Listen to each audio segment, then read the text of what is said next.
Barrister Asaduddin Owaisi MP व सदर कुल हिंद मजलिस इत्तेहादुल मुस्लिमीन ने कहा है कि अक़लियतों के लिए मौलाना आज़ाद फेलोशिप रोक दी गई है।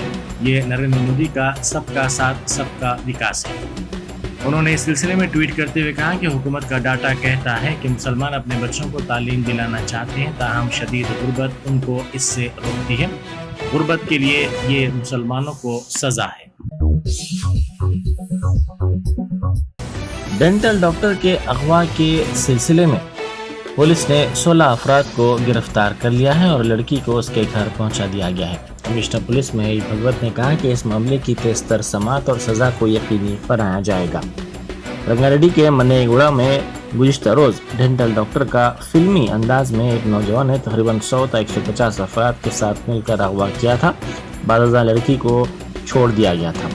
आदि बटला पुलिस स्टेशन के हुदूद में वाक़े मन्नेगुड़ा की रहने वाली वैशाली डेंटल डॉक्टर बताई गई है। इसकी शादी की तैयारियां की जा रही थी। एक नौजवान अपने साथ डीसीएम वैन में तकरीबन 100 था 150 अफराद को लेकर वहां पहुंचा। इसने लड़की के अगवा की कोशिश की। मज़ाहमत पर लड़की के बाप, माँ और दीगर रिश्तेदारों पर हमला किया गया। साथ ही वहाँ रखी हुई गाड़ियों को भी नुकसान पहुँचाया गया। इसके बाद लड़की को लेकर वो तमाम अफराद चले गए। लड़की के माँ बाप ने आदि बटला पुलिस स्टेशन में शिकायत दर्ज करवाई। शिकायत में इल्ज़ाम लगाया कि नवीन रेड्डी नामी नौजवान ने उनकी बेटी का अगवा किया है। ఈ ఇన్సిడెంట్ లో పోలీస్ పూర్తిగా ఇన్వెస్టిగేషన్ ప్రాసెస్ లో టీమ్స్ గా డివైడ్ చేసి డిఫరెంట్ ఆస్పెక్ట్స్ లో ఆల్ ఎఫర్ట్స్ పెడుతున్నాం. డెఫినెట్ గా serious offence. We are putting all efforts. Parents తో మాట్లాడాం. వాళ్ళ నుంచి కూడా తీసుకోవాల్సినటువంటి ఇన్పుట్స్ తీసుకున్నాం. దానిపైన కూడా మేము యాక్షన్ ఇనిషియేట్ చేస్తున్నాం. మీకు తొందరలోనే will inform you further developments. Definite గా అమ్మాయితో మేము వచ్చిన తర్వాత మీకు తప్పకుండా మాట్లాడతాం. ఈ స్టేజ్ లో నేను ఇప్పుడు మీకు డీటెయిల్స్ ఇస్తే ఇంటర్ ఇన్వెస్టిగేషన్ తో ప్రాబ్లం అవుతుంది. మాకు టైం ఇవ్వండి. ఫస్ట్ మీకు ఇన్ఫార్మ్ చేస్తాం. అవి అన్ని వెరిఫై చేస్తున్నాము. నేను ఈ టైంలో మీకు నన్ను ఎక్కువ క్వశ్చన్స్ అడిగితే మీరు ఇన్వెస్టిగేషన్ కు నష్టం చేస్తున్నాం. Give us some time, we'll come back. దాంట్లో మేము చాలా సీరియస్ యాక్షన్ తీసుకుంటున్నాము. 307 సెక్షన్ లో కూడా కేసు మేము నమోదు చేస్తున్నాము. ఇంకా థ్రెటన్ చేసిన ఆస్పెక్ట్స్ ఏమి ఉన్నాయో దాని తగ్గట్టుగా మేము లీగల్ పర్స్పెక్టివ్ లో ఎంత సీరియస్ యాక్షన్ ఉండాలో అంత సీరియస్ యాక్షన్ చట్ట ప్రకారం తీసుకుంటాం. Give us some time. Please give us some time. We will get back to you. Indian racing league के सिलसिले में शहर के मुख्तलिफ इलाकों में ट्रैफिक पाबंदियां आयद रहेंगी। ये पाबंदियां आज और कल आयद रहेंगी। इस दौड़ में 6 टीमें हिस्सा ले रही हैं। इसमें 12 कार और 24 ड्राइवर्स हैं। ये स्पोर्ट्स कार 300 किलोमीटर की रफ्तार से चल सकती हैं। शहर में आज ट्रैफिक पाबंदियां आयद किए जाने के बाद मेट्रो ट्रेनों पर आवाम का हुजूम देखा जा रहा है। सुबह ही से मेट्रो राहदारी पर मुसाफिरीन का हुजूम देखा जा रहा है। आज मेट्रो इस्तेमाल करने वालों की तादाद में इजाफा हो गया है।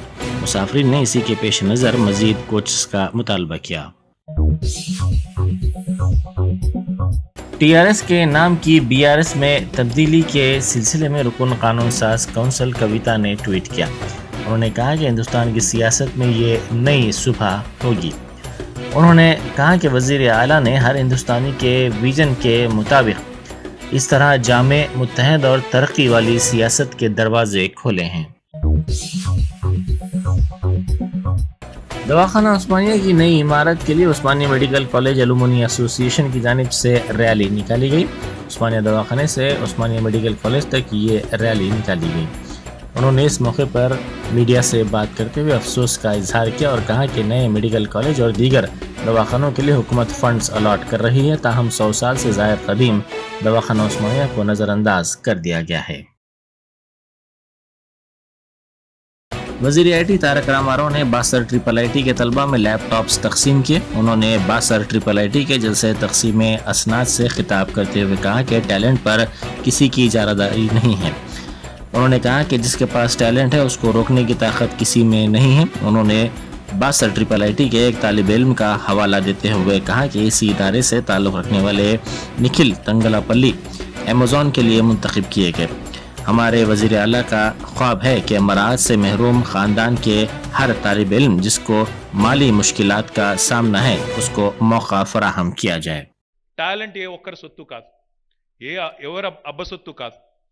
100% దమ్ ఉంటే, టాలెంట్ ఉంటే, ప్రపంచంతో పోటీ పడే సత్తా సంతరించుకుంటే మిమ్మల్ని ఆపగలిగే శక్తి ఎవరికి కూడా లేదు. ఈ అవకాశాలన్నీ కూడా తెలంగాణ పిల్లలు అందిపుచ్చుకోవాలనే తెలంగాణ గవర్నమెంట్ తాపత్రయం తప్ప ఇంకోటి కానే కాదు. దయచేసి దానికి తగ్గ విధంగా నైపుణ్య శిక్షణ అందిపుచ్చుకొని ముందుకు పోయినట్టయితే మనం ఆపగలిగే వాళ్ళు ఎవరు ఉండరు. దానికి ఒక గొప్ప ఉదాహరణ, I'm very glad to mention here that some of our students like Nikhil Tangallapalli from RGUKT are now being selected by companies like Amazon. Amazon లాంటి కంపెనీ RGUKT బాసరకు వచ్చి నిఖిల్ని ఇక్కడ రిక్రూట్ చేసుకోవడమే కాకుండా యావరేజ్ పే ప్యాకేజ్ 64 లక్షల రూపాయలు ఇచ్చి ఇక్కడ పిల్లల్ని కూడా తీసుకొని వెళ్తా ఉంది అంటే ఎంతటి టాలెంట్ ఉన్న పిల్లలు ఇక్కడ నుంచి వస్తూ ఉన్నారో దాన్ని బట్టి చెప్పవచ్చు. The dream of our honourable chief minister is to realise that every child from an underprivileged family who are denied many opportunities because of financial constraints. అంటే డబ్బులు లేక లేదా తల్లిదండ్రులు స్థితిమంతులు కానంత మాత్రాన అవకాశాలు అందిపుచ్చుకోలేని దుస్థితి తెలంగాణ పిల్లలకు ఉండకూడదన్న ఉద్దేశంతోనే గౌరవ ముఖ్యమంత్రి గారు ఈరోజు RGUKTలో మీరు గతంలో వచ్చినప్పుడు మేము మీ వీసీ గారు అడిగింది 25 కోట్లు. గౌరవ విద్యాశాఖ మంత్రి గారు, నేను, ఇంద్రకరణ్ రెడ్డి గారు వెళ్ళి ముఖ్యమంత్రి గారికి చెప్తే అవి సరిపోవు, ఇంకో 2 కోట్లు అదనంగా అని చెప్పి 27 కోట్లు మంజూరు చేసింది గౌరవ ముఖ్యమంత్రి కేసీఆర్ గారు. అదేవిధంగా ఎవరైనా ఉన్నత విద్య చదువుకునే పిల్లలు ఉంటానంటే వారి కోసం ఈరోజు doctor Babasaheb B R Ambedkar overseas scholarship పేరిట, జ్యోతిబా ఫూలే స్కాలర్షిప్ పేరిట 20 లక్షల రూపాయలు విదేశీ విద్య కోసం కూడా అందజేస్తున్న ప్రభుత్వం, ఏకైక ప్రభుత్వం భారతదేశంలో తెలంగాణ ప్రభుత్వం మాత్రమే అనే విషయం కూడా నేను గుర్తు చేస్తా ఉన్నాను. అంటే టాలెంట్ ఉంటే, అవకాశాలు అందిపుచ్చుకోవాలని ఆరాటం ఉంటే మీ స్థితి లేదా మీ తల్లిదండ్రుల ఆర్థిక పరిస్థితి అడ్డం కాదు, అడ్డంకి కాబోదు అని చెప్పడానికి నేను ఈ మాట చెప్తా ఉన్నాను. There are many such initiatives of the government for the welfare of all the youth to make them the most preferred ones in the job market. Let us pledge that we as successful entrepreneurs will uplift the living standards of all and ensure equity, accessibility and fair opportunities will be provided to all. तुमारेटपल्ली की रहने वाली doctor शोभा देवी ने शिकायत करते हुए कहा कि उनके मकान के मुत्तसिल नर्सिंग होम उनके देवर चलाते हैं, ताहम उनके मकान की दीवारों में लोहे की सलाखें डालते हुए उनके मकान को नुकसान पहुंचाया गया और मुश्किल सूरत हाल पैदा की गई. उन्होंने इल्ज़ाम लगाया कि उनको तरह तरह की तकलीफ़ें दी जा रही हैं, मकान की दीवारों में दरारें भी पड़ गई हैं. उन्होंने मीडिया से बात करते हुए कहा कि इस सिलसिले में GHMC से शिकायत की कि ताहम हनूज इस सिलसिले में कार्रवाई नहीं की गई. उन्होंने कहा कि इस मुश्किल सूरत हाल से उनको बचाया जाए. मेरा नाम डॉक्टर शोभा देवी नखाना है. मैं लंदन में डायबिटीज़ ओबेसिटी स्पेशलिस्ट के जैसा काम कर रहे थे. अब हैदराबाद में आके अपने लोगों को हेल्प होता बोल के यहाँ पे काम कर रहे. मेरा एज 66 ईयर्स है. मेरा जो घर है सो हम लोगों का एक जॉइंट प्रॉपर्टी था, उसका डिवीज़न 2007 में हो गया. हम लोगों का 400 स्क्वायर यार्ड्स और हमारे हस्बैंड के ब्रदर का 400 स्क्वायर यार्ड्स हुआ. उसमें से हम लोग हमारे पोर्शन में वो घर बना लिए, वहीं पे ठहर रहे. और उन्होंने अपने पोर्शन को 2007 में डेमोलिश करके डॉक्टर प्रेम नारायण उन्होंने एक नर्सिंग होम बना लिए, सिकंदराबाद नर्सिंग होम नाम से. मेरे हस्बैंड 2015 में गुजर गए. जब से बहुत हरासमेंट स्टार्ट हो गया मेरी प्रॉपर्टी कब्जा करने के लिए. लीगली वो हमारे नाम पे है, लेकिन मैं बहुत बार बाहर जाते, मेरे बच्चे US में है, काम कर रहे हैं, उनके पास जाते रहती. और मैं डॉक्टर है, इसीलिए कॉन्फ्रेंस के लिए, मेरा रिसर्च प्रेजेंटेशन के लिए दूसरे कंट्रीज जाते रहती. वो इसका फ़ायदा उठा के उन्होंने हमारे बेडरूम और लाइब्रेरी और स्टडी रूम हमारा पेरीमीटर है हमारे प्रॉपर्टी का, उन्होंने कुछ कंपाउंड वॉल नहीं बनाए बीच में. हमारा एब्सेंस की फ़ायदा लेकर उन लोगों ने about 1.5 inch iron rods every 3 feet में हमारे दीवारों में 6 इंचेस डीप डाल दिए, 6 to 7 इंचेस डीप.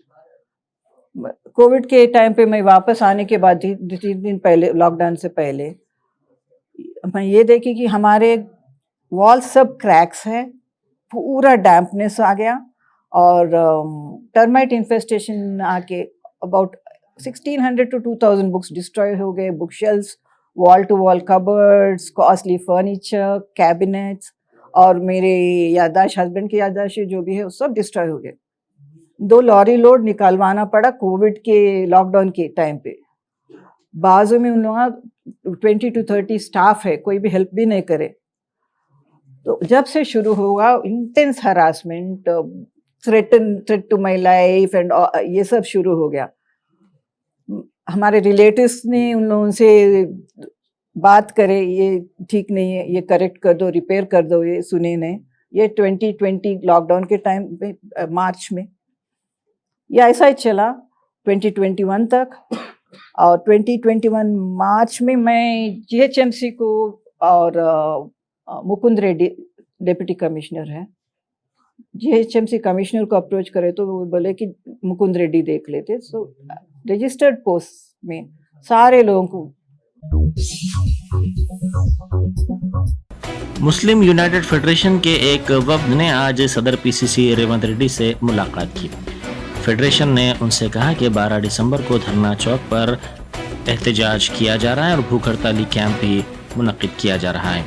उन्होंने वक्फ बोर्ड को अदालती इख्तियारात देने, 12% मुस्लिम रिजर्वेशन, माइनॉरिटी कमीशन के क़याम, अक़लियती मालियती कारपोरेशन के ज़रिए छोटे ताजिरों को 2 लाख रुपए सब्सिडी के मुतालबे पर की जाने वाली इस जंजीरी भूख हड़ताल में शिरकत की रेवंत रेड्डी से ख्वाहिश की और इस सिलसिले में नुमाइंदगी की। वाईएसआर तेलंगाना पार्टी की सरबराह वाईएस शर्मिला की भूख हड़ताल दूसरे दिन में दाखिल हो गई है। लोटस पॉन्ड में वाक़े अपने मकान में उन्होंने भूख हड़ताल शुरू कर दी।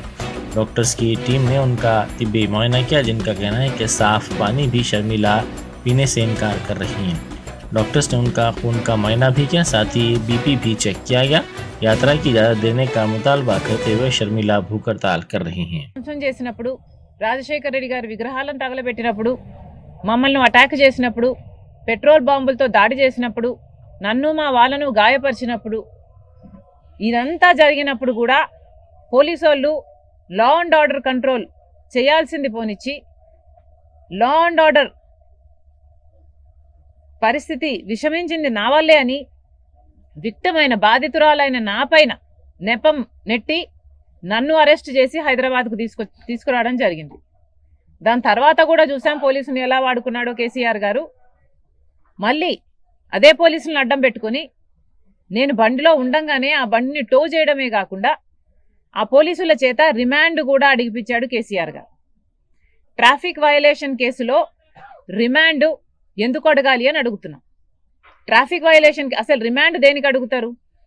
ఇంట్రాగేషన్ చేయాల్సి ఉంటే, అడిషనల్ ఇన్ఫర్మేషన్ తీసుకోవాల్సి ఉంటే ఒక మనిషికి రిమాండ్ అడుగుతారు. ట్రాఫిక్ వయలేషన్స్ ఉన్న కేసులు నా మీద మోపి, అది కూడా అర్థం లేని కేసులు మోపి, అన్ని ఫాల్స్ కేసులు మోపి రిమాండ్కి అడిగారు. మళ్ళీ కేసీఆర్ గారు పోలీసులను ఎంత నీచంగా, ఎంత దిగజారుడుతనంగా వాడుకుంటున్నారో మళ్ళీ రుజువైంది. నిన్న అంబేద్కర్ స్టాచ్యూ దగ్గర మేము అంబేద్కర్ గారికి మెమరాండం ఇవ్వబోతే, ఆమరణ దీక్ష చేస్తామని కూర్చోబోతే అక్కడ నన్ను వెంటనే అరెస్ట్ చేయడం జరిగింది. అరెస్ట్ చేసి లోటస్ పాండ్కు తీసుకొచ్చారు.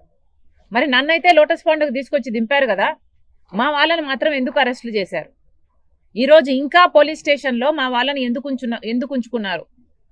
మళ్ళీ రుజువైతున్నది ఏమిటంటే, కేసీఆర్ గారు పోలీసుల భుజాన తుపాకీ పెట్టి ప్రశ్నించే గొంతులకు సంకెళ్ళు వేస్తున్నాడు. మళ్ళీ రుజువైతున్నది ఏమిటంటే, ఎవరైతే కేసీఆర్ గారికి వ్యతిరేకంగా పనిచేస్తారో వాళ్ళ మీద కేసులు పెట్టాలి, వాళ్ళని కోర్టుల చుట్టూ తిప్పుకోవాలి, పోలీస్ స్టేషన్లలో గంటలు పెట్టాలి, రోజుల తరబడి పెట్టాలి, లాఠీ చార్జ్ చేయాలి, అకారణంగా కొట్టాలి. ఇదే కదా చేస్తున్నాడు కేసీఆర్ గారు. నిన్న మా వాళ్ళను అరెస్ట్ చేశారు. అరెస్ట్ చేయడానికి అసలు కారణమే లేదు. అంబేద్కర్ స్టాచ్యూ దగ్గర ఎంతో మంది నిరసన చెప్తారు, ఎంతో మంది ధర్నాలు చేస్తారు. అదొక కాంపౌండ్ లాగా ఒక సర్కిల్లో ఉంటుంది. ట్రాఫిక్ అంతరాయం కలిగే అవకాశమే లేదు. అక్కడ చేసుకున్నాక చాలా మంది అక్కడ నుంచి వెళ్ళిపోతారు. అక్కడ కేసులేం పెట్టే విషయమే ఉండదు. కానీ మా వాళ్ళ మీద మాత్రం కేసులు పెట్టి రోజుల తరబడి, నిన్నటి నుంచి ఈ రోజు కూడా ఇంకా కంటిన్యూవే అవుతుంది. పోలీసులు మా వాళ్ళ మీద కేసులు పెట్టడమే కాకుండా వాళ్ళ మీద పాత కేసులు కొత్త తవ్వుతున్నామని వాళ్ళను రిమాండ్కి అడుగుతామని ఈరోజు మళ్ళీ కొత్త రాగం అందుకున్నారు. ఎందుకు ఇంత పోలీస్ బ్రుటాలిటీ అని అడుగుతున్నాం. ఎందుకు ఇంత కక్ష కట్టింది పోలీస్ డిపార్ట్మెంట్ అని అడుగుతున్నాం. పోలీస్ డిపార్ట్మెంట్ ని కేసీఆర్ గారు జీతగాళ్ళలాగా వాడుకుంటున్నారు, పనోళ్ళలాగా.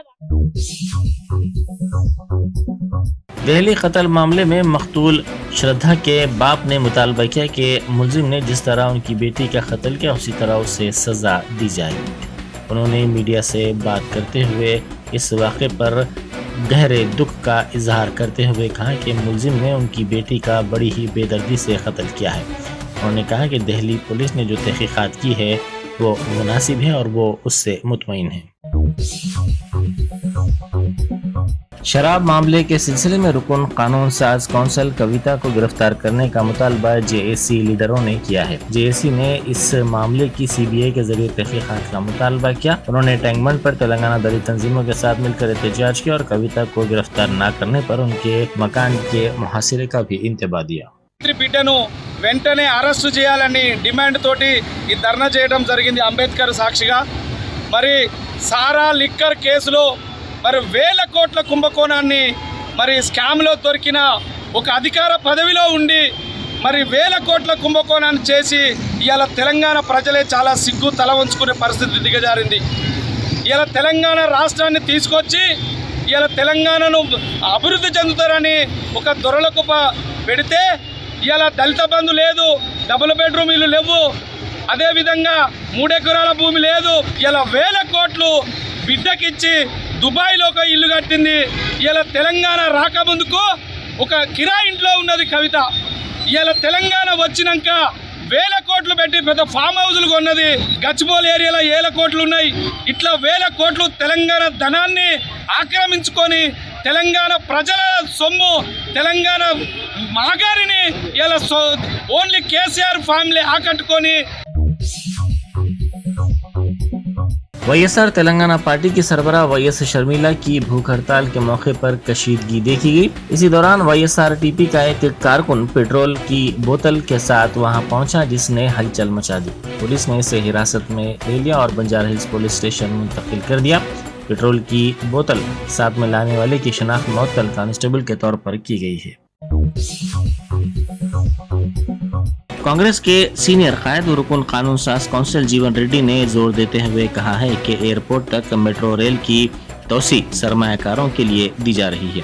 उन्होंने मीडिया से बात करते हुए कहा कि MGBS से फलकनुमा तक मेट्रो लाइन को कम कर दिया गया है। उन्होंने कहा कि हुकूमत रियल इस्टेट और सरमायाकारों के लिए मेट्रो की तोसी कर रही है। उन्होंने कहा कि कांग्रेस की जानिब से किसानों को जो सब्सिडी दी गई थी उसको रोक दिया गया है। Germanton super speciality hospital, doctor Mir Jawad Zar Khan, senior experienced orthopaedic surgeon, bone fracture, joint replacement, hip replacement और स्पाइन सर्जरी कामयाबी से अंजाम दे रहे हैं। इसके अलावा neuro surgery, cardiology, gynaecology, dental, general medicine, dialysis और फिजियोथेरेपी जैसे शोबाजात में इंतहाई कामयाबी के साथ वाजबी फीस में इलाज किया जा रहा है। शेयरिंग और प्राइवेट रूम्स, अस्पताल में 24 घंटे MRI, CT scan, 2D digital x ray, ultrasound, operation theatre, ICU और लैब की सहूलत दस्तयाब है। आपकी उम्मीदों के ऐन मुताबिक Germanton super speciality hospital, pillar number 150, Attapur, Hyderabad.